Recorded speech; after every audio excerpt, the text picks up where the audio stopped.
Janë 670 aplikues në total që kanë shprehur interes për të përfshirë në paketën e maleve në territorin e Bashkisë Shkodër, një proces që synon nxitjen e investimeve dhe zhvillimin e qëndrueshëm të zonave malore. Shifrat janë bërë publike nga drejtori i përgjithshëm i planifikimit dhe zhvillimit të territorit në Bashkinë Shkodër, Mikel Kopsaj. Duke marrë parasysh potencialin e lartë zhvillimor të territorit dhe interesin e shtuar nga përdoruesit dhe investitorët, me vendim të Këshillit të Ministrave numër 714, datë 26/11/2025, pas propozimit të Bashkisë Shkodër janë shpallur zonat e para prioritare për zhvillim.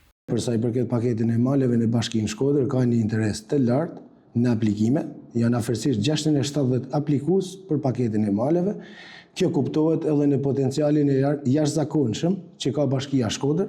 Janë miratu me VKM, hartat e para me potencial zhvillimit, ku janë konkretisht janë Theth në Lysa 274 aplikues dhe Ragam Sheldi 51 aplikues.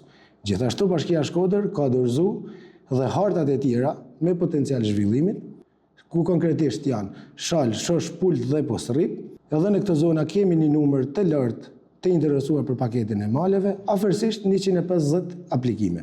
Në vijim Bashkia Shkodër ka hapur thirrjen publike për aplikuesit e interesuar, të cilët duhet të dorëzojnë dokumentacionin përkatës përmes portalit e Albania, me qëllim nisjen e procedurës së njohjes si posedues jo pronar. Sipas Bashkisë Shkodër, paketa e maleve do të krijojë mundësi konkrete për investime, duke ndikuar në zhvillimin ekonomik lokal, rritjen e turizmit malor dhe forcimin e qëndrueshmërisë së zonave prioritare. Ndërkohë, duke marrë parasysh potencialin e lartë zhvillimor dhe interesin e shprehur edhe në zonat e tjera, është dërguar kërkesë për shpalljen si zona prioritare edhe për fshatra të njësive administrative Shal, Pult, Shosh dhe Postrit.